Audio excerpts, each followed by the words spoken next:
Tibetans have a special system which is different than many other Buddhist countries except China, Japan, which is dharma protectors. Dharma protectors are two types, as I mentioned a few days ago. Two types. Listen very carefully. One is super mundane or enlightened. One is mundane or unenlightened.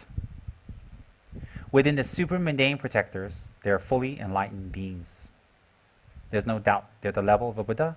Whatever you do towards them is exactly what you do towards the Buddha, because their level of attainment is the same, although they manifest different forms. Within the mundane Dharma protectors, you have two classes of Dharma protectors. Within the mundane, you have those who are actually mundane and worldly and appear like that, or those who are enlightened appearing as mundane deities. And the reason for that is sometimes the king dresses in beggar's clothes and goes among the marketplace to listen to the people, their opinions, and what's going on in order to rule the kingdom even better. Similarly, highly evolved beings can manifest in worldly protector forms so that they're closer to us, nearer, and when we invoke upon them to ask them to do something special for us, it will take less meditation, less merit, less affinity, and less connection to get a faster, quicker result because they're closer to us. Example, very simple. If we have a friend in the United States and we're in Malaysia, and we have a friend in Singapore, and we're very sick, and those friends are very close to us, and they're very, very good to us, and they're equal in their love for us and us for them. We're very close friends. We've known their whole life. When we become sick and we send out telegrams or emails to them to come and help, who can get here faster? Of course, the one in Singapore. Simply because of distance. Similarly, enlightened beings, they manifest as worldly beings, worldly Dharma protectors, who by all appearances are worldly in appearance. Their accoutrements, their regalia, their clothes, their signs of their worldliness, symbolic. But their mind is of enlightened nature, completely enlightened. And the reason for that is from an emanation to another emanation to a third emanation, which is in complete mundane worldly form, very close to us. Very close. Example, if we were to hope to receive teachings from Heruka himself, it'd be kind of hard for most of us. But if we were to receive it from Heruka's emanation body, which is Trijang Rinpoche, much easier. So if we worship Trijang Rinpoche and make offerings to Trijang Rinpoche and have his statue or keep it on our center, if we keep it on our center and it's the guru of our guru, it's very auspicious because it makes the center grow even more. Because the blessing of the guru's guru in the lineage, very important, just as mentioned here. So what happens is, when we make offerings to Trijang Rinpoche, is equal to making offerings to Heruka. And that's our teacher. So we can listen to the teachings from Trijang Rinpoche. We can hear it. We can make offerings to him. We can massage his body. We can make offerings of food. We can help him to spread the Dharma. He gives an opportunity in the emanation body to collect merits. Because with Heruka, how? We can't even see him yet. Similarly, in the case of Dharma protectors, they will arise in worldly forms. When they first arise in worldly forms, usually, I've seen it a few times, and I've heard it in history from my different teachers, the Kagyupa teachers, the Gelugpa teachers, all. When they first arise, there's a lot of controversy, there's a lot of doubt, and there's a lot of mystery, and people don't understand their nature. Why? They say it's a worldly protector. But as time goes on, 1 year, 2 years, 10 years, 20 years, 100, 200, their renown and their precedence will grow bigger and bigger and bigger. Why? Even the great deity Yamantaka, when he first was introduced to Tibet, he was considered a demon. It took hundreds of years until Lama Tsongkhapa came to firmly establish that he is a fully enlightened Idam and very beneficial. Why? Why so much obstacles in the beginning? It doesn't come from them. It comes from us receiving their benefits. So as time goes on, their power and their manifestation and their blessings and their ability to manifest to help us will open more and more and more according to our karma. So Dharma protectors, when they arise in worldly forms, usually it takes time for them to become established. Why? From the point of the viewer, the subject, not the object. So it takes time, and as our mental obscurations go, as times become conducive for them to manifest, means a Dharma protector will manifest specifically at a time at a time and a place that their particular emanation and skill will be useful. Some Dharma protectors, they dissolve back. They're not used anymore. They re-emanate in another form that's more appropriate. More appropriate. If we were to, now it's 2000, in 21st century, if we're going to wear things from the 60s or 50s or 40s up and down the street, we're going to get stares, unless you're Joanne Dan, of course. But if you're anybody else, you wear things from the 50s and 40s, you're going to take a look, what's that? So you reinvent yourself. You go in, you become Madonna, you wear something else, and you come out, you're you again, like Madonna. Similarly, Dharma protectors that were, if you had Dharma protector help you take care of crops and locusts and, and all these people, and you don't need that anymore. You don't have crops. Now you need Dharma protectors that protect you perhaps from, car accidents. So what happens is the Dharma protectors are like Madonna, reinvent themselves and reappear in different forms. When they first appear, many beings have doubt. Many beings don't understand due to a lack of merit. When Buddha appeared, there were many people who didn't believe he's Buddha. They challenged him, tried to kill him, sent nasty elephants on him. They tried to, assassinate him. They said nasty things. Women were sent to say he slept with them and they're pregnant. He says, okay, no problem. I'll take care of the kid. Oh, you read his biography. There are plenty of nasty people all the time trying to get rid of Buddha. All the time. So what? If he doesn't have the karma to be harmed, he cannot be harmed. So Dharma protectors are the same as any other enlightened being when they appear to benefit others. When they first appear, there will be some roughage, some difficulties, some talk, from the high, from the low. But don't ever doubt. All high beings, no matter what they say, white or black, positive or negative, will serve to be conducive to make each other grow in helping others.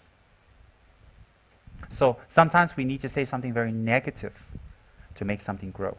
Sometimes we need to say something positive to make something grow. Sometimes we need to say something negative to make it grow, and then when it grows that big, we tell its nature. So different practices. Why? In samsara, you have negative and positive minds. Some people are attracted more by negative. Why was Madonna, no disrespect to her, but her voice is considered not great. I think it's great, but it's not considered great. What's great is her controversies, her sex books, her shows where she actually wears Gaultier bras, what they look like, 2 cones, and she's always doing something nasty with herself on stage, or she's always wearing nasty clothes, but actually the lack of clothes, that was her problem.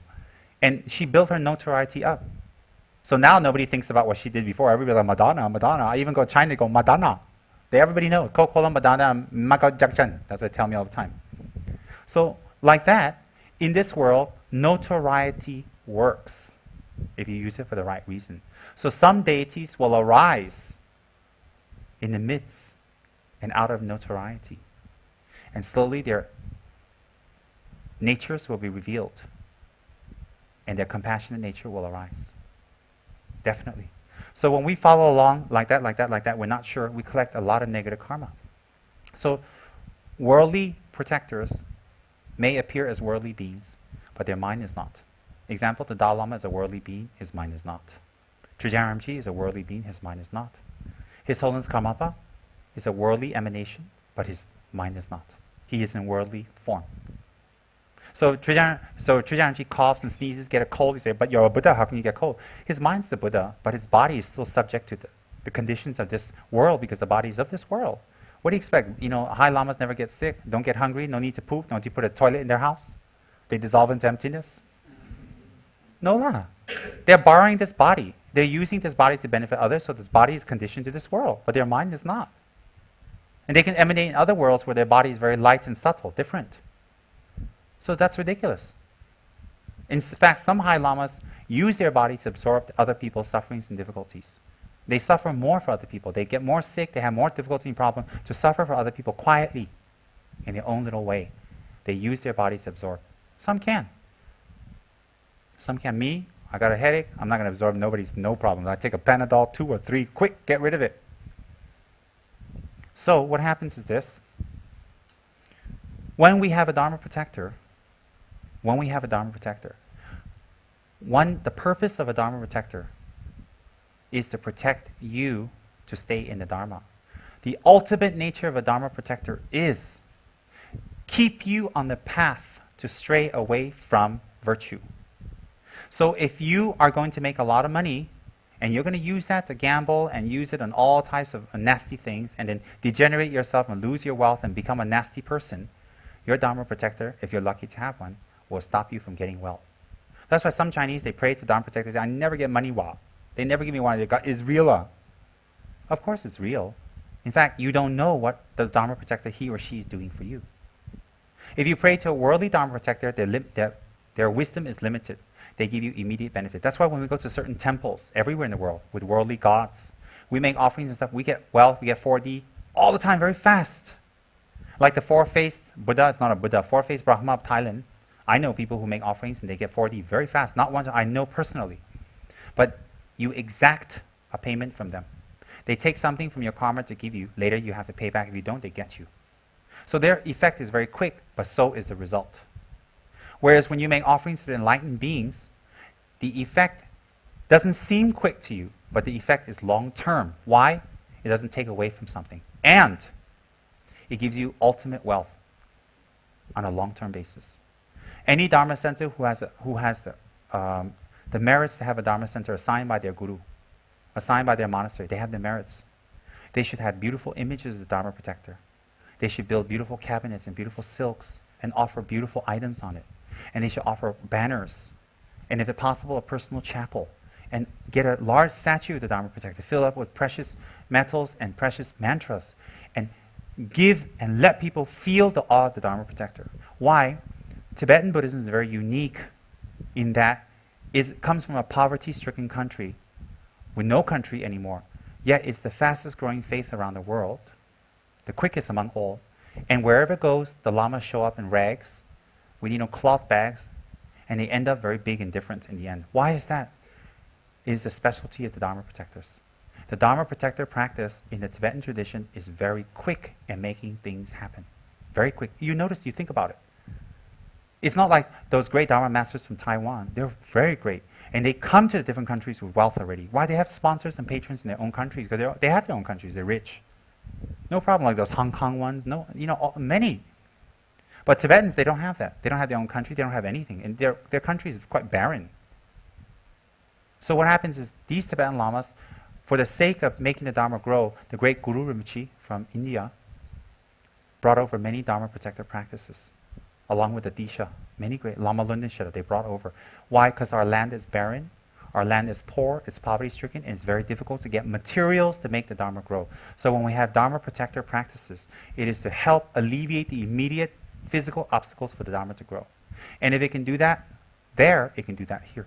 So Dharma protectors can be used in our factories in the correct way. It can be used in our personal lives.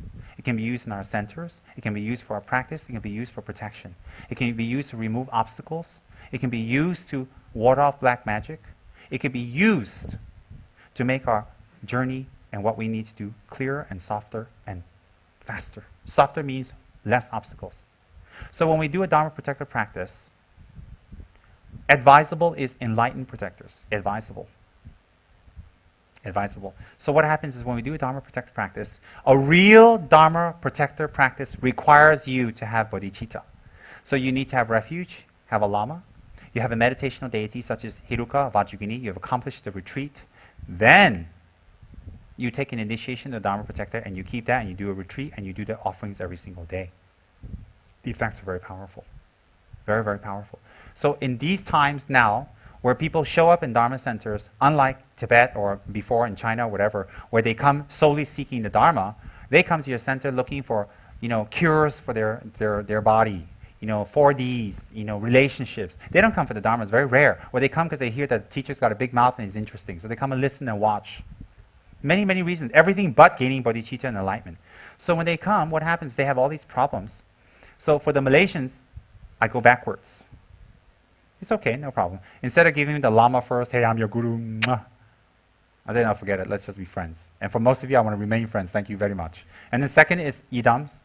Third is Dharma protector. So I skip the Yidam, skip the Lama, skip the commitments, skip all that, give them a protector immediately. Why?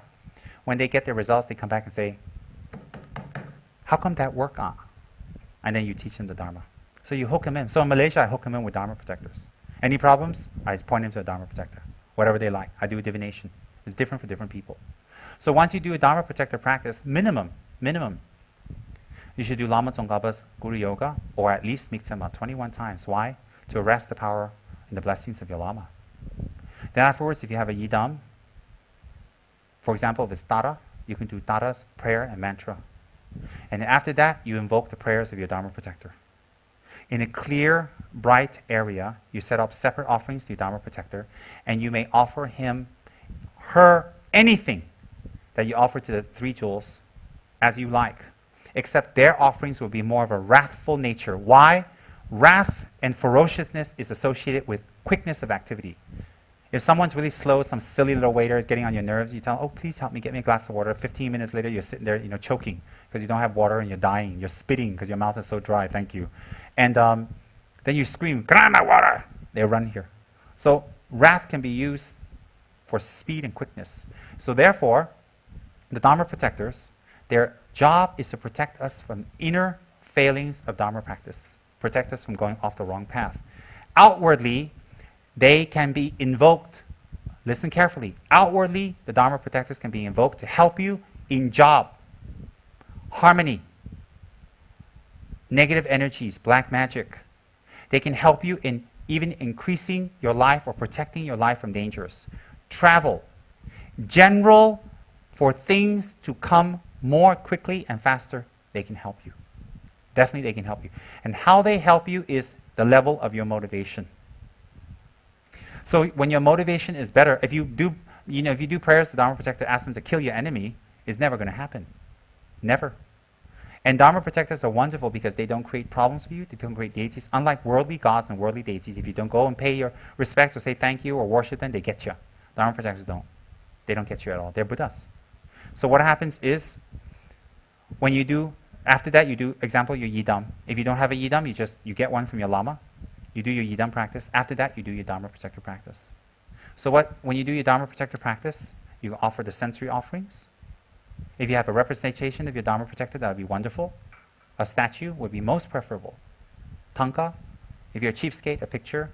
Or if you're really surviving, you make 100 ringgit a month, okay, picture la. Beautiful and set up beautifully, nicely.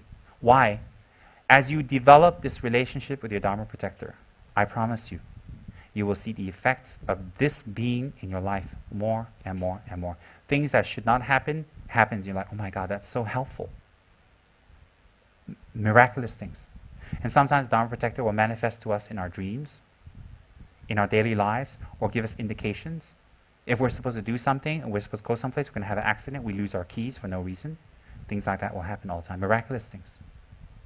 Even sometimes, stopping rain for you if you need to do something outside. Incredible, their abilities. It's been known, it's been recorded, is a given. From the highest Lama to the Dalai Lama, to the lowest street urchin like me Lamas, all have Dharma protectors, assigned to us by our monasteries, our previous lives, or our gurus, or affinity. So what happens when we have that, we do our Dharma protector practice well, and our Dharma protector practice can only benefit, cannot harm. Why? Dharma protectors can never ever harm. That's why they're called Dharma protectors. And if we believe them to be a fully enlightened being, as our gurus say, then even if they're evil spirits, the evil spirit in that Dharma protector cannot manifest. The blessed being must manifest. Example, if someone gives you a Dharma protector that, I don't know, like this one, and it's a demon, and you didn't know they give it to you, you've been practicing it for 2-3 years. Let me tell you something. Because you believe in your Lama, and your Lama says, hey, this Dharma protector is emanation of Kuan Yin, and you believe it's Kuan Yin, and you pray to it as Kuan Yin, and you believe your Lama, then that demon cannot manifest, cannot do anything. Kuan Yin will manifest to that as Dharma protector for you. Why? By the power of the blessings of the three jewels. Do you think a Dharma protector who's evil, or that's not Dharma protector, do you think an evil spirit can pose as a Dharma protector? Do you think an evil spirit can override a Lama? Do you think an evil spirit can hurt a monk, or hurt a guru, or hurt the Dalai Lama? Ridiculous. If they can hurt the Dalai Lama, or hurt your guru, or hurt a monk, where's the practice of refuge? Where's protection? So then they're the highest? An evil spirit can hurt your guru? No. People like the Dalai Lama, people like Trujana Rinpoche, people like Kajip Palbong Rinpoche, no one can hurt them. You can do all the magic you want, you can do all the hate spells you want, you can do anything you want. There is no way you can hurt them. Let me tell you why. They don't have the causes to be hurt. Their karma obstacles are purified. So when people say they can be hurt, and people believe that, stupid. It's simply jealousy, simply politics, or some ulterior motive. Impossible. Impossible. No possible at all. I refuse to believe. If you believe that, then it's ridiculous already. So that's why I have read before that even if your Lama gives you a rock, and he says that's Manjusri's emanation, it fell from Manjusri, and you believe and you pray to it as if it's Manjusri, all of Manjusri's blessings will come through the rock. Not because of the rock, because Manjusri's power and you connecting. So if you do Manjusri's mantra, it will connect through that. And Manjushri will override the rock, or the spirit or demon. So if this is a demon or a spirit or evil, whatever, and you believe it to be Kuan Yin, immediately Kuan Yin will be there. Why? It says in the sutras. Buddha said clearly, if you visualize me here, if you think I'm here, I'm there instantly. He's omniscient. No one can override him. No one. Impossible. Impossible. Then, if the Dharma protector comes from a correct lineage, comes from a correct Lama, comes from a correct monastery, correct practice, there's no doubt. No matter what people say or what people think, whatever, it doesn't really matter. Why? Everybody has differing opinions. But our commitment must be very strong. So when we do Dharma protector practice over a period of time, we will see many, many types of benefits. It doesn't matter which Dharma protector. It doesn't matter. So within that, you have the liturgy, the invocation. Then you have the offering part. Then you can recite their holy mantras. And then you have the praise. You can offer the tormas. And then finally, the black tea. The black tea is an offering to Dharma protector to invoke him or her to do your work quickly and fast. It's like offering a drink quickly. So when you do a Yidam practice, those who do Dharma protector practice who have a higher tantric initiation, it's very beneficial. Why? Because if you visualize yourself as Vajragini or Hiruka or whatnot, when you visualize that as whatnot, you're not offering a cup of black tea, you purify it with the respective mantras and visualization, and it becomes the nature of bliss and emptiness or nectar. So when you offer to your Dharma protector, you're not offering a cheap cup of tea, you're offering the nature of emptiness and wisdom to accomplish your work. So they have a liturgy. First, always, the black tea is offered to the gurus and the lamas of the lineage. The next one will be the yidams and the dakas and dakinis, enlightened beings. And the one after that will be the Dharma protector. After that will be the Dharma protector's entourage.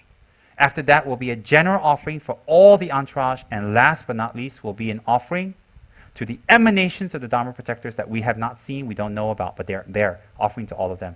So each time you recite the liturgy, then you pour the tea a little bit. At the liturgy, you'll see clearly, I offer this tea bestowed with great bliss. I offer this drink bestowed with bliss, you offer it. And when you offer this, you're actually prodding the Dharma protector to do something. So what happens is, in very difficult situations, and very scary and dangerous situations, a dangerous situation, really, really dangerous, the actual liturgy of the actual Dharma protector, the actual one, you will do more. You can do 21 times, you can do 108 times, you can do 200 times, you can do more. And the more you do, you're prodding the Dharma protector, please help, please help, please help, please help. If you have a difficult assignment, you need to accomplish something, you need to write a letter to get into college or whatever, you will take that letter usually and put it under the statue of your Dharma protector. And then you do a black tea. That's why it's very important for centers to have a large statue of their Dharma protector. You should provide that service that brings relief to your members. And when you put a large statue of a Dharma protector in your center, what you're actually generating the merits for your Dharma protector to do even more. Even more. Much, much more. That's why in all Tibetan monastery, including His Holiness, there's always a section, a chapel for the Dharma protectors. Even His Holiness, there's a special chapel down there. And the monks are put there to do tea every day. It's that important. That important. And centers that are very successful in the world, every lineage, they have a Dharma protector practice as part of their practice every single day. They will do it as part of their prayers. Why? By invoking a Dharma protector. Oh yes. So if you have a statue Dharma protector, it's very powerful, very, very powerful. And it grows with time. The energy and the blessings grow. Never be cheapskate, especially for your Dharma center. Never. Don't care they like you, don't like you. Put it there, it benefits people. What's your motive? To be praised or to benefit people? And then you can put things under Dharma protector to protect. Even strings, if you don't have lamas, your gurus, or anything around, no one qualify. You can even take red strings, tie it correctly, and you put that in a precious bowl, like a silver bowl or whatever, clean one, and you put it under Dharma protector's karasure statue, and you do black tea, and you ask Dharma protector, please bless these strings.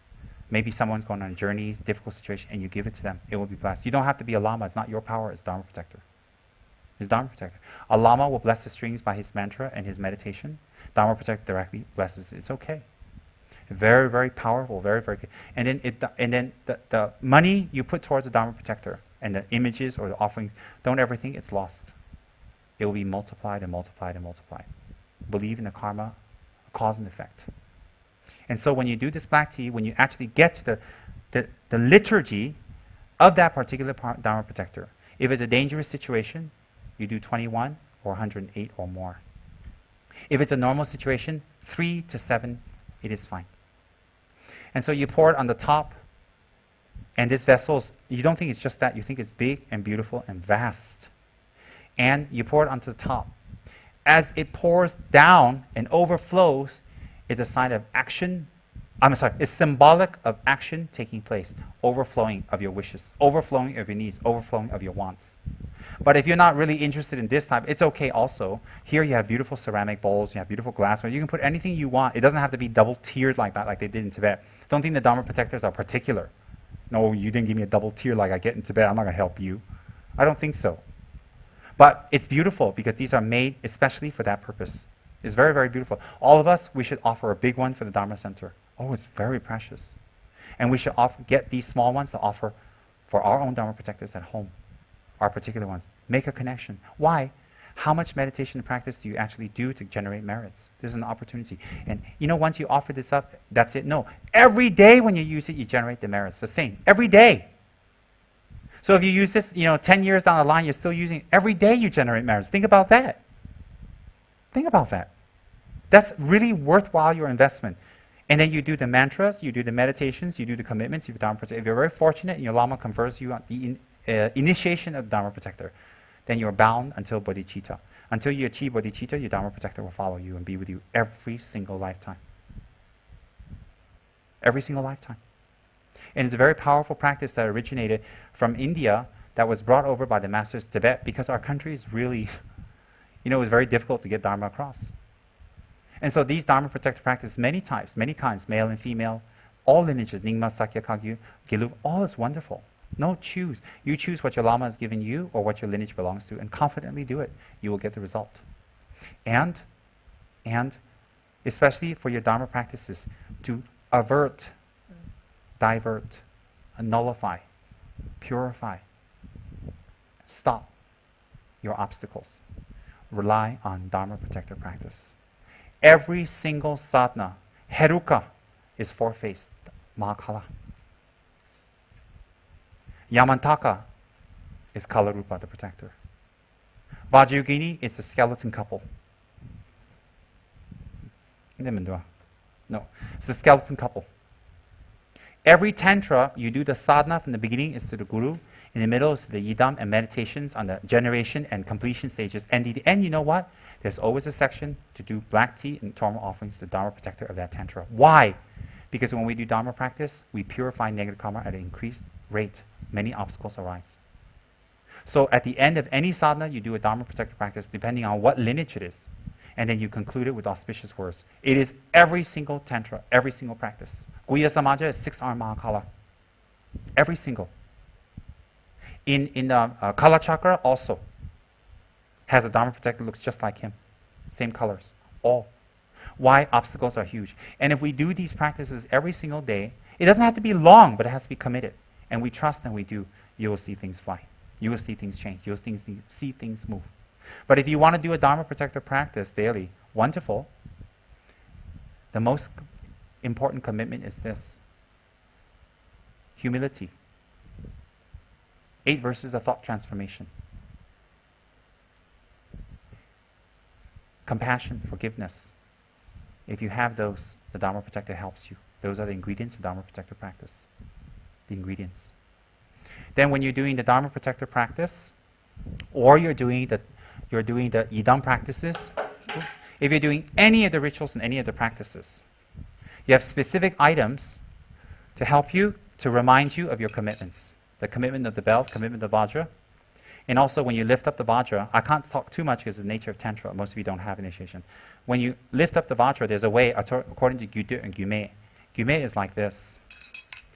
Gyude is like this. We belong to Gyude, lower tantric house. And the way you lift it is symbolic of the practice you're engaged in. So when you lift up your Vajra, you immediately think the reason you're doing this practice. The Vajra reminds you of method, male, compassion. So when you lift this up, immediately you think energizing the male energy within you, invoking the male energy within you, balancing the male energy within you.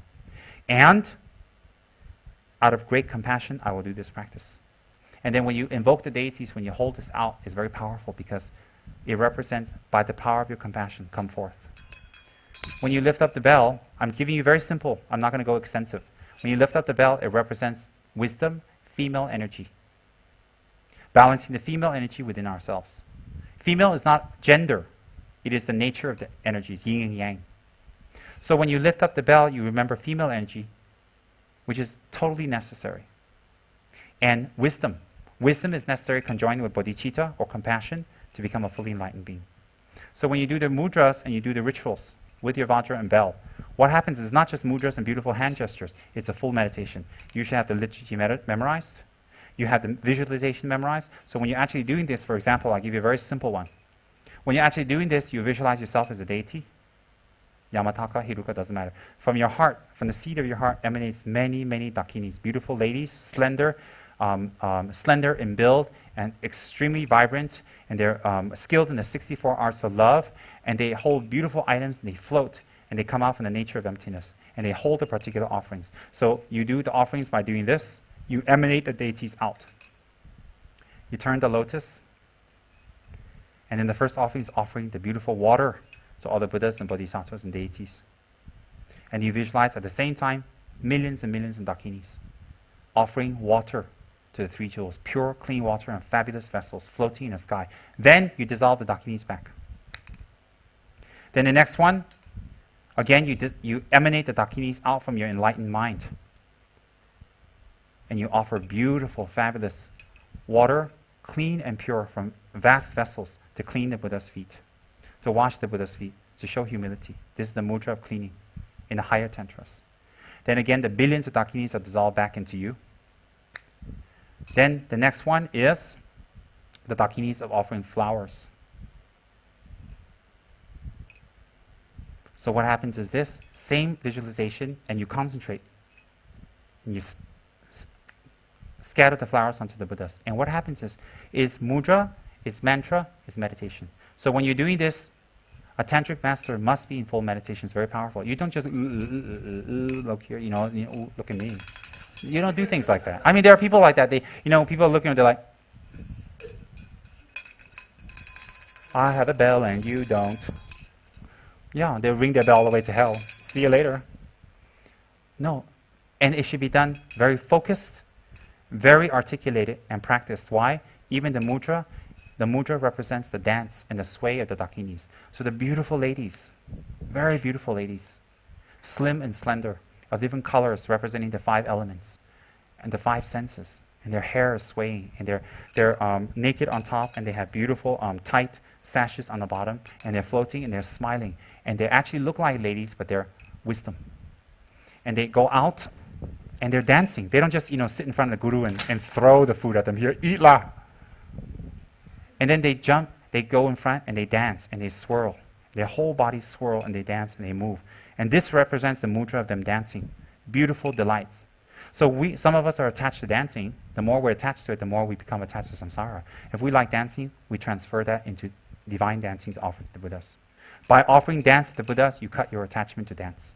Doesn't mean you're not allowed to have it. It means that negative karma that arises from attachment to dance is eliminated.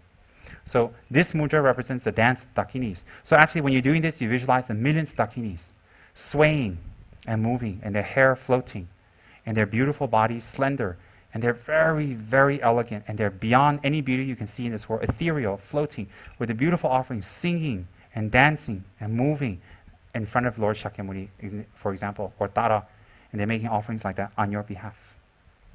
And then the Buddhas dissolved, the blessings of the Buddhas come back with these dakinis and enter back into your heart and dissolve into your heart. So your mind is focused. And if you have awareness meditation, you can focus on this. It's very powerful because it's meditation and movement. So it's like this.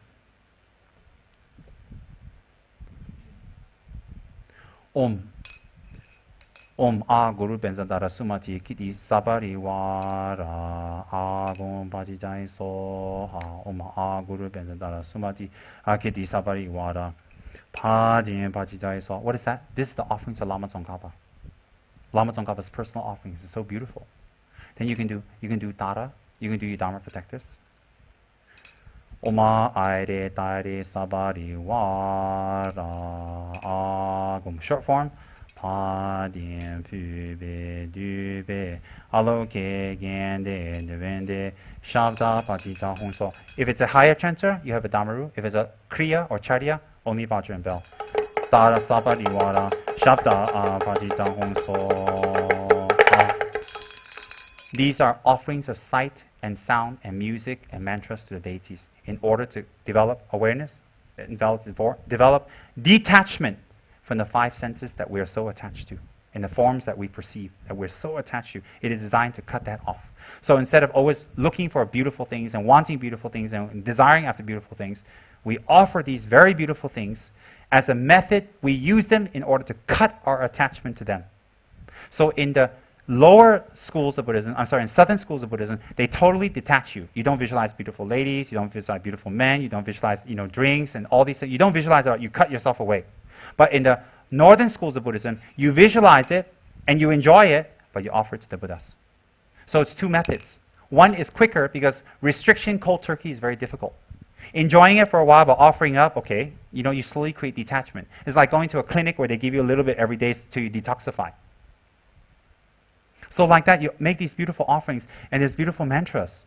And they represent the offerings you're making. So when you see Tibetan lamas or masters, they're making offerings, their mind is not blank. Their visualization is strong. And their liturgy is very strong. And their focus and concentration is very strong. They have very powerful meditation abilities. And they can make these offerings on your behalf. So when you use ritual objects, it is to remind you of your commitment. You wish to develop bodhicitta. You wish to develop wisdom.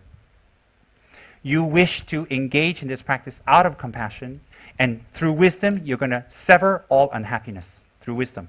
Then at the same time, this reminds you to invoke the power of the Buddhas to come forth. And on top of that, you offer beautiful sight and sound to the Buddhas. I use this one here because it's not too loud for the neighbors.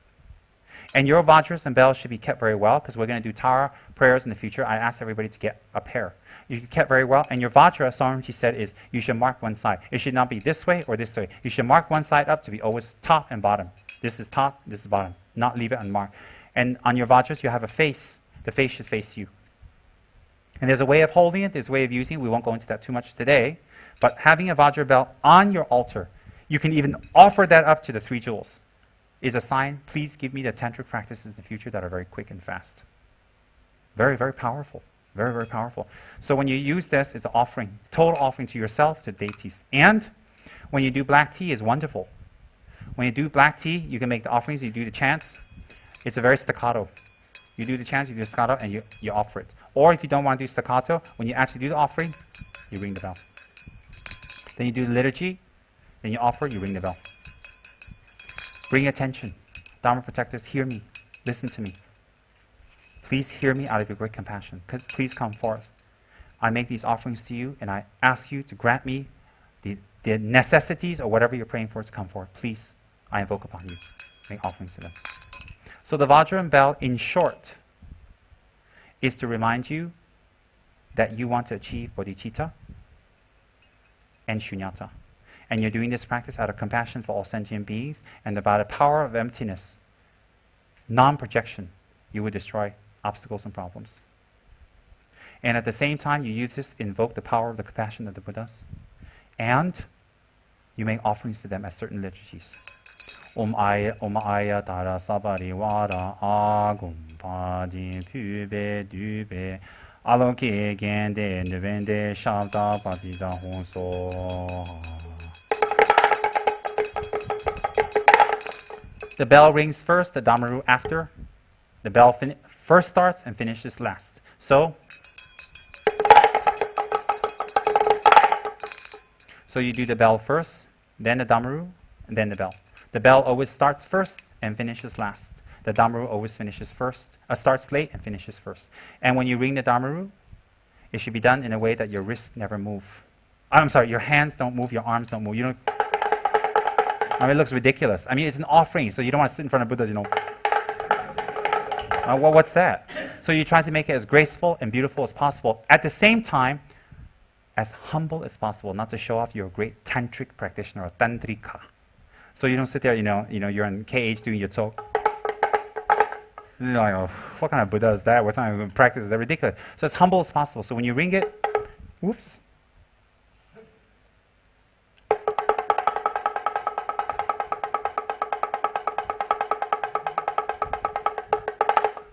Everything dissolves into emptiness. So when you ring it, you keep it at this level.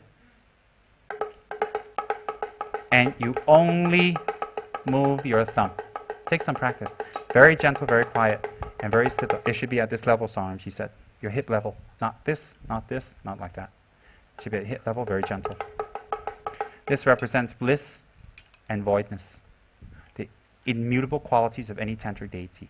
And it represents a realization of emptiness. Why? The sound comes from nowhere, goes nowhere. And this is a beautiful ornament to offer enlightenment, enlightened energy, enlightened mind. So this whole thing is a beautiful offering instrument to the three jewels. So you use it in conjunction. Most of us here do not need this. We should get a Vajra and bell and keep it clean, and keep it well, and keep it nicely on our altars. And you don't go, if you have a maid in the house, you go, no. You get another bell. People like Paris should be like, how convenient, how cool, the Tibetan maid caller. Very, very naughty. No, we don't do things like that. So what happens is that bell represents wisdom. And Vajra represents compassion. So bodhicitta, shunyata. Method, wisdom. Okay? And then invoking the Buddhas, taking offerings. It's very powerful to have. It's very nice to have. You get one that suits your size, your hand. You're like Juan, you don't want to have the big bend, too heavy. You don't want to have that. If you're Jivan, you want to have a teeny room. It looks ridiculous. Something that fits you. And get it clean and washed and consecrated by the Lama. And then when you're not using the bell, very important to cover it. Why? We don't show tantric practice in any way, shape, or form. Humility, keeping the commitments, and not losing attainments. So when we're not using the items, we always keep a cover, and we try to use it as less as possible, especially if there's people around. Why? Not to reveal tantric practice till we're attained. So this is very, very important to have. The Vajra and bell, right? This is a rice thrower. At end of certain praises, example, if you do the Lama Tripa, and this we should do the Tok group, the Tantra group should do, anybody can do. This is how you bless things. Example, in the Lama Tripa at the end, which we do 2 weeks, once in the center,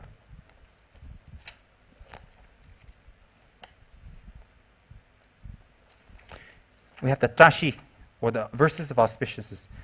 Verses of auspiciousness, page 44, or stanza 118. It says here, through the excellence of whatever white virtues there are in samsara nirvana, may all be auspicious for us to be freed here and now from all misfortune and hardship, and thus enjoy a glorious and perfect celestial treasure of temporal ultimate virtue and goodness. You offer this to the three jewels. Why? Rice is scarce before. To be able to offer it is a sign of detachment, not being attached. And offering rice is, in the East, means growth, abundance, and life. So when you offer rice to the three jewels, it's a final auspicious. It's like, like at weddings they throw rice. I don't know why, but in Tibetan tradition, when they throw it, it is asking for auspiciousness, for the benediction. And you yourself can bless tankas like this. If you have a tantric initiation, you think of yourself as a tantric deity, you can bless the tankas like that. How do you bless it? That when the rice is thrown at tanka, what you have recited, may it come true for the beholder of this tanka. So anybody who sees this tanka or image, may whatever I've recited come true. I invoke you, Lord Buddha, with humility. So you use this. So Tantra group can use this. In Tara, we can use this. We should learn. Then it says here, may all be auspicious for the Buddha's teachings endure long through your centers of dharma, omniscient Losam Chakpa, Tsongkhapa, being filled with hosts of monks, yogis, striving single-pointedly to master the 3 pure trainings. You ring the bell liturgy to literally invoke the blessings of the 3 jewels. So This is a rice thrower. It doesn't have to be silver. It doesn't be however you like, but it's considered an offering item. So you can keep it like this. And then certain lamas that have very powerful blessed rice, they keep on top what they use for dispelling interferences or possessions. So very accomplished lamas, they have blessed rice here. And you can be accomplished, you don't have to be a lama. So there's disturbances or whatever with the person, they'll run. Because the rice will hit them like lava balls. Very powerful. Very, very powerful. So this has many shapes. This is the inner offering. I'm not getting too much into this because we're not qualified to learn yet. This inner offering cup is only opened and used during certain liturgies, and certain mantras must be recited so they don't lose their essence. If you make offerings without reciting the mantra correctly, if you do offerings, a type of spirit that helps to make you fall asleep during dharma talks will appear to you. So if you're frivolous and careless with your offerings, and you always leave it empty, or you always don't purify, always don't clean, and you do these offerings sloppy, or you leave the offerings on the altar for days, or it's not neat, a type of spirit will be attracted that when this spirit infects you, you'll always be sleepy during dharma talks. You can't focus, you can't keep awake, you're always like, ugh. Very, very, always like that. Always like that, all right? So this is an inner offering which is used to offer the wisdom of emptiness and bliss in a form of a liquid, purified. So I won't go too much into that. Inner offering, most of you do not need this except if you're in higher tantras, all right? So for us who want to do Tara practice, this and this and this would be enough. And it doesn't have to be exactly this shape. It doesn't have to be silver or anything. The precious items in the offering is an offering to the 3 jewels. And when you're not, and also you don't need a Damaru, but you can get a Damaru, and you can put it, can I have the last offering bowl? Instead of using that one, I like to offer the Damaru sometimes instead of conch shell. Like to the Dharma protectors, I like to offer something a little more fierce. So without this, I offer like that. It's very, very nice. So something unique and different. Why? Well, I can't use Damaru. I'm not qualified. I'm not at the level. Never mind. I let the Buddhas use Nini. So you keep a nice Damaru, beautiful, auspicious. In the future, you can gain the qualities of what it represents and achieve tantric realizations. You can offer that to the 3 jewels. Why not? Many, many things you can do from your heart, sincerely. And conch shell is very nice. Very, very, very auspicious. Now, so ritual instruments are, in short, used as aids in your meditation, used as aids in your visualization. They remind you of what you're supposed to visualize and think and generate in your mind. They also help you to complete what you're supposed to do. So ritual instruments, again, is aids in your Dharma offerings and Dharma practice, reminders of the mind generation, and also helps you to complete your practice. Okay? So that's what ritual instruments, in short, is all about with that little explanation that I gave.